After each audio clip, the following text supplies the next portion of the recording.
The government shutdown drags on, but what is it costing the US? This is Macro Matters, and we're talking about the shutdown.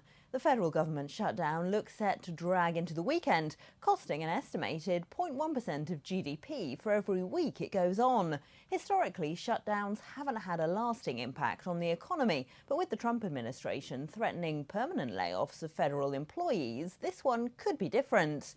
Lauren Saidel-Baker is an economist at ITR Economics. Lauren, what costs could the shutdown have for the US economy? Well, there are first the direct cost. Government spending is a significant portion of gross domestic product. So the longer this shutdown goes on, really the more we see that impact ramping up. There are also the indirect effects. As an economist, I rely on a lot of government data, and it's frustrating to be here today on what should be Jobs Friday and not be able to get that official report. A shutdown obviously means tens of thousands of federal workers are furloughed. In the past, that's been temporary, but now the administration is threatening permanent layoffs. Could this be large enough to have longer-term implications? It certainly could, and it's interesting that this is happening really in the wake of those DOGE cuts earlier in the year. We saw a lot of those layoffs kind of be elongated, right? The process was you would continue to be paid through September. Now we are here in real time feeling both those prior impacts as well as these new, be it temporary layoffs or furloughs or something more permanent.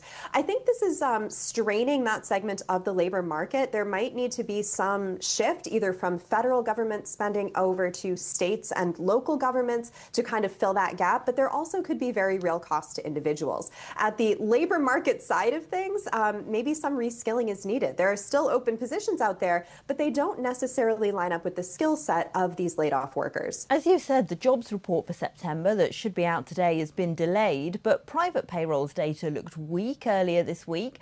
That's not always considered a great predictor for the official jobs number, of course, but how worrying do you think the US labour market looks at the moment? So overall, we are making do with the best information we have. Some of the private data, it tends to be a good indicator once we get that final revised number, the immediate release, so the one we got earlier this week. That's not always the best predictor. So what we are doing, at least here at ITR Economics, is we're looking at the whole system of leading indicators, really the entire cohort of data that is still available. And at the end of the day, we will see what's a little bit out of line with other trends. At this point, it does seem like the labor market is in something of balance.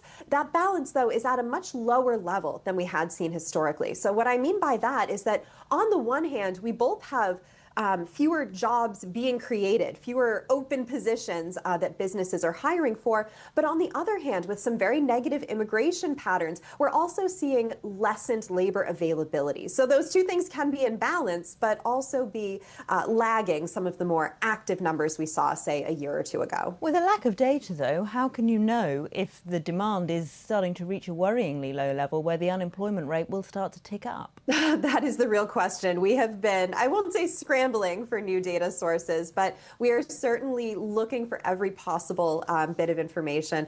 I had one economist tell me the economy is like a symphony, and so we as economists have to listen for the one note that's out of tune from the others.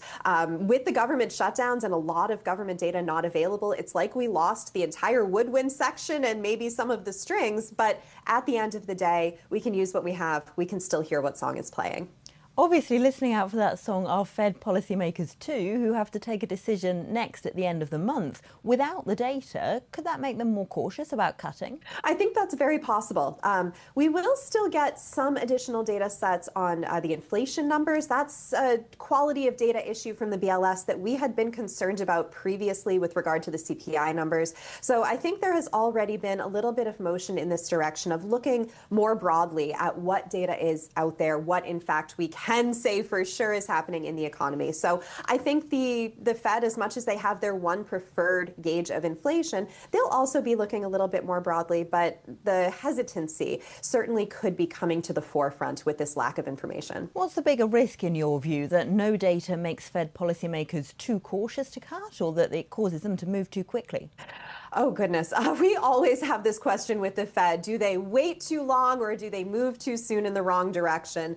At this point, their dual mandate is moving in very different directions. So I think the quality of data, if it comes in more strongly on one side of the dual mandate or the other, that could be the thing that sways them more at this moment in history. But overall, this is a fairly cautious group at the moment. So my personal bias would be to the holding side. That was Saidel-Baker of ITR Economics. Don't forget, you can watch more videos on Reuters.com.